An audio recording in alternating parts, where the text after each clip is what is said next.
नमस्कार, बहुत बहुत स्वागत है आप सभी का अनअकैडमी में। मेरा नाम है अतुल जैन। जैसा कि आप लोग जानते हैं कि यूपीएससी की तैयारी में एक बहुत महत्वपूर्ण भाग जो होता है, जो आपको नीतिगत मुद्दों पर सरकार का क्या स्टैंड है इससे परिचित कराता है, वो होता है अलग अलग मंचों पर भारत के प्रधानमंत्री द्वारा दिए गए भाषण। ये एक ऐसी ट्रिक है, ये एक ऐसी टिप है जो आपको याद रखनी चाहिए। भारत के प्रधानमंत्री भारत के प्रतिनिधि होते हैं, अलग अलग देशों पर अलग अलग जगहों पर जाते हैं और सभाओं को संबोधित करते हैं, वैश्विक मंचों पर अपने भाषण देते हैं।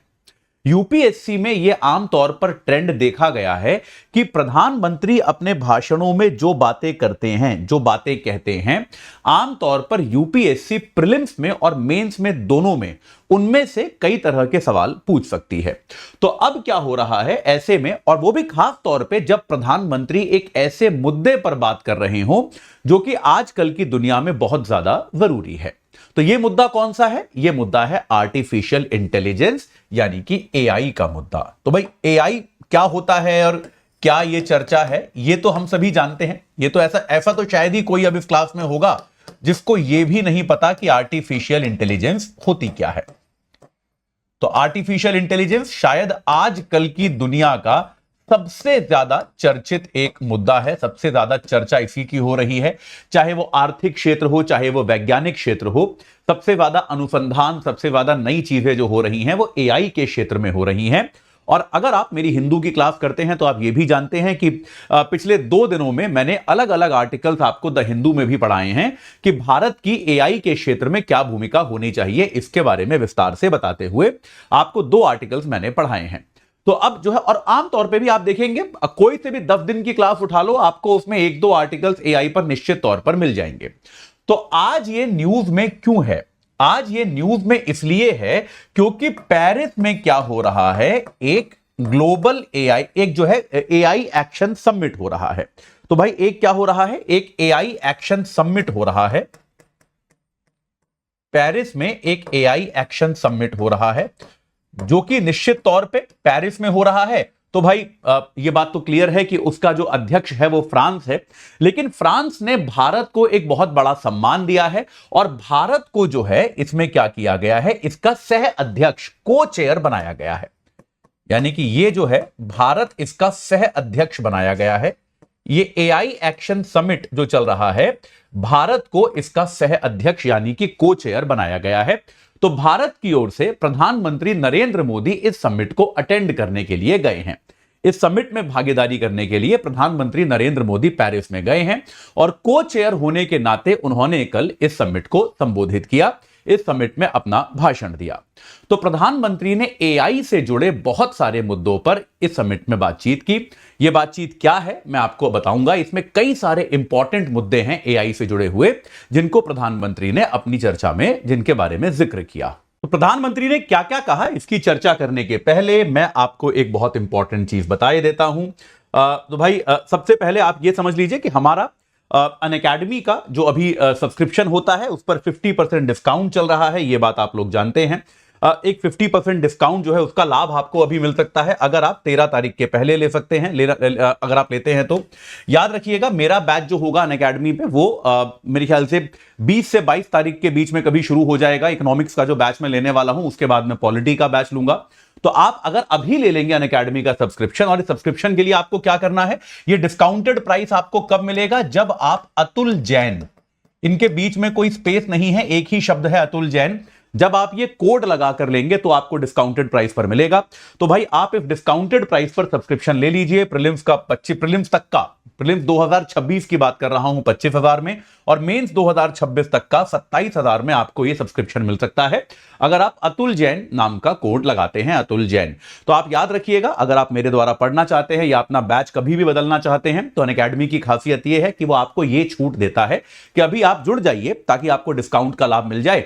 और जब आपको मान लीजिए किसी और बैच से पढ़ना हो तो आप अपना बैच कभी भी बदल सकते हैं खुद ही ऐप पर। इसके लिए आपको किसी से कॉन्टैक्ट करने की भी आवश्यकता नहीं पड़ेगी। खुद ही ऐप पर आप दूसरे बैचेस को ज्वाइन कर सकते हैं। जैसे अगर आप मेरे बैच में इकोनॉमिक्स पढ़ना चाहते हैं तो आप सीधे सीधे मेरे साथ जुड़ सकते हैं और आगे पढ़ सकते हैं। तो अभी डिस्काउंट का लाभ उठा लीजिए, अतुल जैन कोड लगाकर आप तुरंत ही ऐप पर सब्सक्रिप्शन ले लीजिए, यह मैं आपसे आग्रह करूंगा। चलिए अब जल्दी से आगे बढ़ते हैं और समझने की कोशिश करते हैं कि भाई प्रधानमंत्री जी ने इस बैठक में, इस चर्चा में क्या कहा। प्रधानमंत्री ने एक तो यह कहा कि देखिए सीधी सीधी बात यह है कि एआई की जो महत्ता है किसी भी व्यक्ति के जीवन में, जन सामान्य के जीवन में एआई की महत्ता बहुत ज्यादा है। यह बात तो क्लियर है कि हम सबके रोजमर्रा के जीवन में आर्टिफिशियल इंटेलिजेंस बहुत बड़ी भूमिका अदा करने वाली है, हम सबके रोजमर्रा के जीवन में।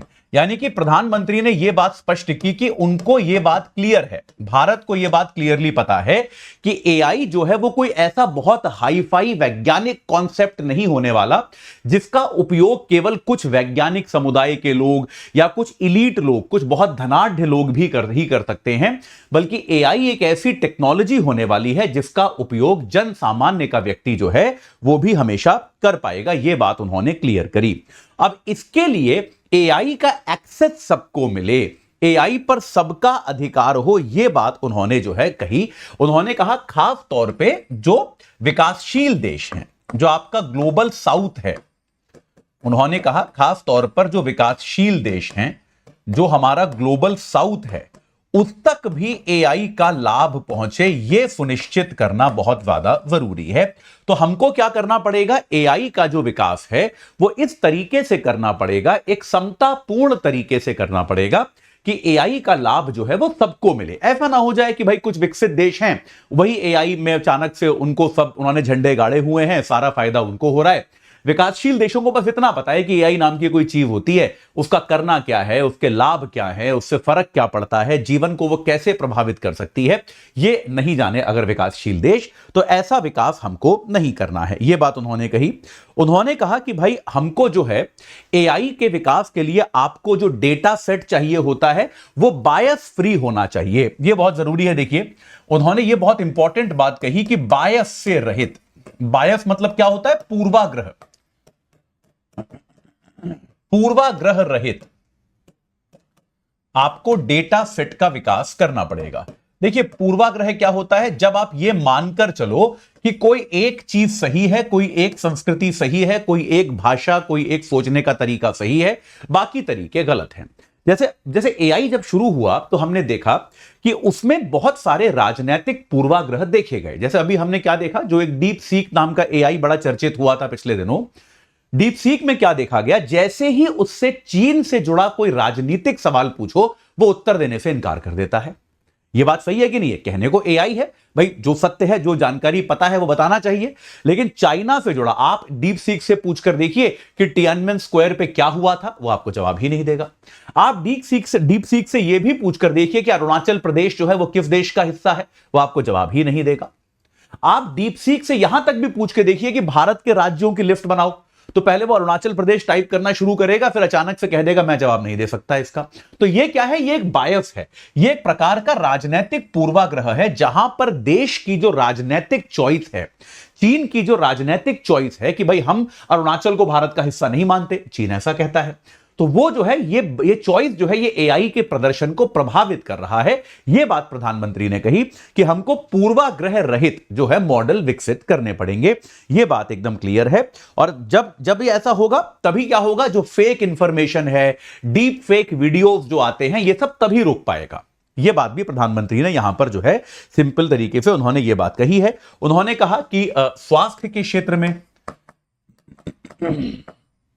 आपका शिक्षा के क्षेत्र में, आपका अनुसंधान के क्षेत्र में, आपका स्वास्थ्य हो गया, विज्ञान हो गया, कृषि हो गया, इन सभी क्षेत्रों में, कृषि हो गया, विज्ञान हो गया, इन सभी क्षेत्रों में इसका बहुत महत्वपूर्ण योगदान हो सकता है। आपको बायस रहित मॉडल जो है वो डेवलप करने पड़ेंगे। अगर आप बायस रहित मॉडल नहीं बनाओगे तो यह निश्चित तौर पे बहुत बड़ी समस्या के तौर पे उभरेगा। ये जो है बायस वाले मॉडल फिर चलेंगे नहीं, वो फिर कुछ ही जगह चल पाएंगे।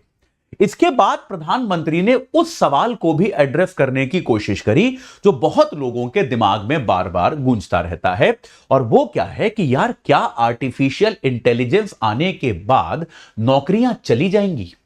देखिए उसका मैं आपको एक बार पृष्ठभूमि भी बता देता हूं कि एआई क्या करता है। बहुत सारे ऐसे जो सिंपल काम होते हैं, मैं ये नहीं कह रहा, जब जैसे मान लीजिए कि कोई बहुत, जैसे टीचिंग है, मैं ये नहीं मानता कि मेरी नौकरी एआई ले सकता है, मैं ये नहीं मानता, क्योंकि टीचिंग में क्या होता है, एक कम्युनिकेशन है, मैं आपको बताने का, एक समझाने का एक तरीका है। मैं आपके लिए सिंपल चीजें सोचता हूं, मॉडल सोचता हूं कि कैसे पढ़ाऊं, क्या बताऊं, तो ये कॉम्प्लिकेटेड काम है, जटिल काम है, जहां पर थोड़ा स्पेशलाइजेशन लगता है। ये वाला काम एआई नहीं कर सकता। या फिर मान लीजिए कोई बहुत इंपॉर्टेंट डिसीजन मेकिंग है, बिजनेस को लेकर डिसीजन मेकिंग है, ये काम एआई शायद नहीं कर सकता, क्योंकि मानव जो है वो बहुत सारी चीजें सोच विचार के, अपने अनुभवों से सीखकर ये निर्णय लेता है। लेकिन जो सिंपल काम है, जैसे मान लीजिए अगर मुझे कोई, ये वाली ही न्यूज है, प्रधानमंत्री ने ये जो स्पीच दी, इसकी समरी मुझे आपको देनी है, तो आमतौर पे क्या होता है, बहुत सारे कोचिंग संस्थान किसी व्यक्ति को काम पे रखते हैं कि भाई प्रधानमंत्री ने ये भाषण दिया है, इसकी एक समरी के पॉइंट्स बनाओ ताकि हम छात्रों को बांट पाएं। बहुत सारे कोचिंग संस्थान ऐसे कंटेंट डेवलपर बोलते हैं उनको, कंटेंट डेवलपर को रखते हैं कि भाई वो कंटेंट बनाएंगे और उसको जो है समरी के फॉर्म में हम बच्चों को देंगे। लेकिन आज की तारीख में मैं, अगर आप में से जो लोग चैट जीपीटी प्रयोग करते हैं, यार आप करके देख लो, उस इतनी शानदार समरी वो आपको बना के दे देगा कि आप मतलब क्या करेगा, वो कंटेंट डेवलपर ऐसा बना ही नहीं सकता। ये बात सत्य है। या फिर बेसिक रिसर्च है, जैसे वकील होते हैं, बड़े वकील जो होते हैं वो अपने अंडर कई बार जूनियर वकीलों को रखते हैं। अब जूनियर वकील जो होते हैं वो जिरह नहीं करते, वो मुकदमा नहीं लड़ते, वो क्या करते हैं, बड़े वकील के लिए रिसर्च करते हैं। जैसे मान लीजिए कोई मुकदमा चल रहा है, तो क्या इतिहास में पहले कभी ऐसा कोई मुकदमा लड़ा गया है, उसमें क्या निर्णय रहा, उसमें क्या आर्ग्यूमेंट थे, क्या तर्क थे, क्या लूप होल्स हैं, इसकी रिसर्च करते हैं वो जूनियर वकील, नोट्स बनाते हैं। यह काम एआई कर सकता है बहुत अच्छे तरीके से।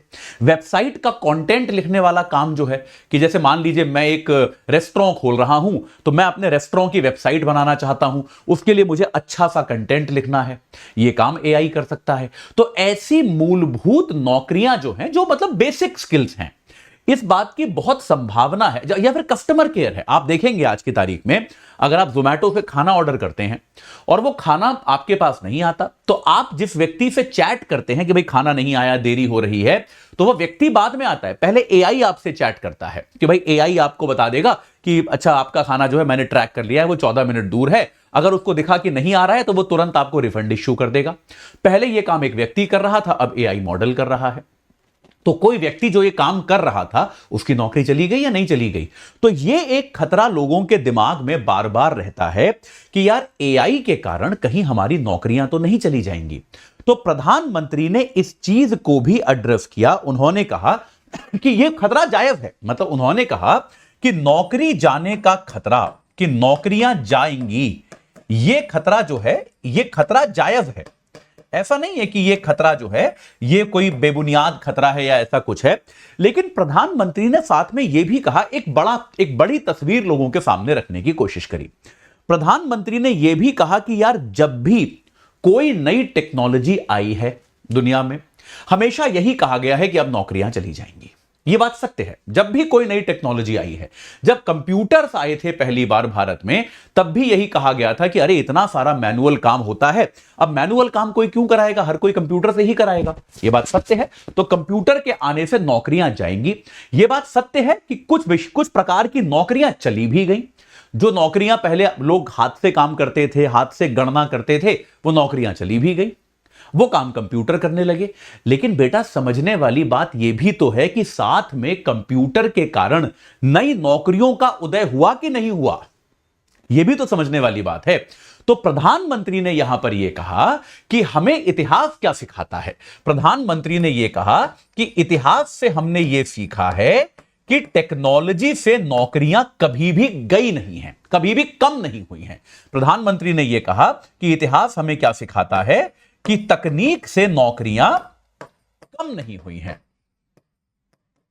ऐसा कभी नहीं हुआ कि दुनिया में टेक्नोलॉजी आई हो और उसके कारण नौकरियां कम हुई हो, ऐसा कभी भी नहीं हुआ। यह खतरा होता है, लोगों को लगता है नौकरियों का स्वरूप बदलता है, नौकरियां किस तरह से चल रही हैं, किस तरह की नौकरियां लोगों के पास आएंगी, यह स्वरूप परिवर्तित होता है। लेकिन नौकरियां चली जाएं ऐसा नहीं होता। टेक्नोलॉजी, दुनिया ने, हम हिस्ट्री से सीखा है ना हमने यार, ये तो हमने इतिहास में सीखा है कि ऐसा, हम लोग जानते ही हैं कि ऐसा नहीं होता। हां, प्रधानमंत्री ने यह कहा कि अब ऐसे में देशों के ऊपर जिम्मेदारी है। हमारे ऊपर क्या जिम्मेदारी है, सरकारों के ऊपर जिम्मेदारी है कि देखिए, यह बात सही है कि भाई जो पुराने तरह की नौकरियां हैं वो चली जाएंगी, तो सरकारों की जिम्मेदारी क्या है कि हम अपने लोगों में नए प्रकार के कौशल का विकास करें। उन्होंने कहा we need to invest heavily on, ये मैं उनका स्पीच मेरे सामने रखा है, we need to invest heavily on skilling and reskilling of our people. हमें अपने लोगों में कौशल का विकास करना होगा, कौशल का बार बार विकास। हमें अपने लोगों को नई जो स्किल्स हैं, जो एआई से जुड़ी हुई स्किल्स हैं, वो सिखानी पड़ेंगी। भाई देखो, कंप्यूटर आने पर क्या हुआ, पुराने तरह की नौकरियां चली गई और जिन लोगों को कंप्यूटर आता था उनको नए अवसर मिलने शुरू हो गए। समस्या किनको हुई? जिन्हें कंप्यूटर आता ही नहीं था, जिन्होंने कभी कंप्यूटर सीखा ही नहीं, उनको दिक्कत होनी शुरू हो गई। तो यही बात प्रधानमंत्री ने यह भी कही कि एआई आएगा, पुराने तरह की नौकरियां जाएंगी, ये तो बात सही है, लेकिन नए तरह की आएंगी भी तो सही। तो हमारा काम क्या है? अब देखिए, एक चीज वैसे भी समझिए ना कि एक अंग्रेजी में कहावत है that no one can stop the change whose time has come. जिस परिवर्तन का समय आ गया है, उस परिवर्तन को कोई रोक नहीं सकता। ये तो अंग्रेजी में कहावत है, बिल्कुल सत्य है। जिस बदलाव का वक्त अब आ गया है वो आके रहेगा। अब एआई आ गया है, आप उसको रोक तो सकते नहीं हो, तो बेहतर यह है कि आप उसके लिए तैयार हो जाओ, आप उसके लिए अपने आप को तैयार कर लो। यह अपने आप में बहुत इंपॉर्टेंट बात है। प्रधानमंत्री ने एआई से जुड़ी एक और चिंता पर अपनी बात रखी। उन्होंने कहा कि भाई एआई के लिए जो ऊर्जा की आवश्यकता है, यह बात भी बार बार कही जाती है कि इतने बड़े बड़े एआई मॉडल बनाए जा रहे हैं, इसके लिए हमको जो डेटा सेंटर्स बनाएंगे उनमें बेहद ज्यादा ऊर्जा का उपयोग होने वाला है। तो प्रधानमंत्री ने इसको लेकर भी सचेत किया कि यार हमको क्या करना पड़ेगा कि ऊर्जा की जो आवश्यकता है उस पर हमको ध्यान देना पड़ेगा। हमको हरित ऊर्जा, एआई के साथ साथ हमको हरित ऊर्जा का भी विकास करना पड़ेगा, क्योंकि एआई के लिए बहुत ज्यादा ऊर्जा की आवश्यकता पड़ने वाली है। अगर हमने इसको नहीं रोका, अगर हमने जो है उसके पहले हरित ऊर्जा को गति नहीं दी, तो फिर यार ये ऊर्जा के चक्कर में हम पर्यावरण की स्थिति को खराब कर देंगे। तो हमको हरित ऊर्जा जो है उसको आगे बढ़ाना पड़ेगा। उन्होंने खुद को, भाई भारत और फ्रांस को ये क्रेडिट दिया कि अंतर्राष्ट्रीय सौर अलायंस बनाकर, अंतर्राष्ट्रीय सौर गठबंधन बनाकर भारत और फ्रांस जो है वो इस दिशा में काम करना शुरू कर चुके हैं। उन्होंने ये बात भी यहां पर कही है कि ये बात जो है ये एकदम सिंपल सी बात है। आगे उन्होंने यह भी कहा कि भारत में हमने इस बात को दिखाया है कि हमने कितना आसानी से एक सस्ते दरों पर, बहुत सस्ती कीमत पर हमने क्या किया है, डिजिटल इंफ्रास्ट्रक्चर हमने तैयार किया है। सभी लोगों के लिए, देश के सभी लोगों के लिए भारत ने सस्ता डिजिटल इंफ्रास्ट्रक्चर तैयार किया है और इस तरह के इंफ्रास्ट्रक्चर की आवश्यकता पड़ेगी। और अगर ऐसा इंफ्रास्ट्रक्चर किसी को चाहिए तो भारत मदद करने के लिए तैयार है। हम इस तरह की सहायता जो है वो सबकी करने को तैयार हैं, इसमें कोई डाउट नहीं है। हम जो है एआई का प्रयोग सुशासन के लिए करेंगे, गुड गवर्नेंस के लिए करेंगे। प्रधानमंत्री ने यह भी कहा, उन्होंने यह भी कहा कि भाई हम लोग जो है पब्लिक प्राइवेट पार्टनरशिप, यानी कि सरकार और निजी क्षेत्र जो है सब साथ मिलकर इसके बारे में विकास के प्रयास करेंगे। और जो है हम इसके बारे में जो हम कोशिश करेंगे कि भाई एआई का जो है विकास ठीक तरीके से होता रह पाए। ये बात क्लियर है? तो ये सारी बातें प्रधानमंत्री जी ने कही। याद रखिए, ये समिट जो है ये 10 और 11 तारीख, यानी कि आज और कल ये समिट होने वाला है। इसके पहले 2024 में सियोल में समिट हुआ था एआई को लेकर, उसी का ये कंटिन्यूएशन है। और उसके पहले 2023 में यूके में ये समिट हुआ था। तो इन दोनों समिट्स का ये एक कंटिन्यूएशन है 2025 में, जो कि अभी पेरिस में हो रहा है। तो दुनिया ये प्रयास कर रही है कि भाई किसी तरह से हम लोग क्या करें, एआई को लेकर वैश्विक सहमति, वैश्विक नॉर्म्स हम लोग बना पाएं। तो इस समिट में और भी जो इंटरेस्टिंग बातें होंगी, जो इंपॉर्टेंट बातें होंगी, मैं आपको बताऊंगा। लेकिन भारत की एआई नीति को प्रधानमंत्री ने अपने इस भाषण में अच्छे तौर पे रख दिया है। यूपीएससी के लिए भारत की एआई नीति आपको पता होनी चाहिए। उसके लिए प्रधानमंत्री के इस भाषण में जो बिंदु हैं उसके नोट्स आप बना लीजिए, बहुत इंपॉर्टेंट है। कई बार क्या होता है, एक बार आप इस तरह के नोट्स बना लेंगे, 100% एआई से जुड़ा सवाल किसी ना किसी एग्जाम में आएगा ही आएगा। ये अगर आप ठीक से समझ लेंगे तो आप जो है लगभग कई प्रकार के प्रश्नों के उत्तर यहां पर दे पाएंगे। तो इसको जो है आप जल्दी से समझ लीजिए, ये अपने आप में बहुत ज्यादा आवश्यक है। जाते जाते मैं आपको एक बार फिर से बता देता हूं कि भाई अगर आप हमारा सब्सक्रिप्शन लेना चाहते हैं अनअकैडमी का, तो अभी ऑफ चल रहा है। अगर आप अतुल जैन कोड लगाएंगे, ये कोड याद रखिएगा, सिंपल सा मेरा नाम ही है अतुल जैन कोड, अगर आप लगाएंगे, ये क्या हुआ, हां जी, अगर आप अतुल जैन कोड लगाएंगे ATULJAIN, ये कोड अगर आप लगाएंगे तो आपको प्रीलिम्स तक का सब्सक्रिप्शन 25,000 में, मेंस तक का 27,000 में मिल जाएगा। और आप कोई सा भी बैच अनअकैडमी का उसके बाद ले सकते हैं, जो बैच आप चाहें जब चाहे ले सकते हैं। अनअकैडमी का मॉडल यही है कि भाई आपने एक बार सब्सक्रिप्शन ले लिया तो जितने भी बैच हम शुरू करते हैं आप किसी भी बैच से जुड़ सकते हैं। तो अगर आप मेरे से पढ़ना चाहते हैं या किसी अन्य शिक्षक से पढ़ना चाहते हैं तो अगले 1.5 साल में उनके जो भी बैचेस आएंगे उन सबसे आप जुड़ सकते हैं, कितनी भी बार आप पढ़ सकते हैं। यहां तक कि पहले जो बैचेस हो चुके हैं वो भी रिकॉर्डेड फॉर्मेट में आपके पास उपलब्ध रहेंगे 1.5 साल के लिए। तो आज ही अतुल जैन कोड लगाकर अनअकैडमी के सब्सक्रिप्शन को लीजिए और अपनी तैयारी को एक सही आकार प्रदान कीजिए। इस चर्चा से जुड़ने के लिए आप सभी का बहुत बहुत धन्यवाद।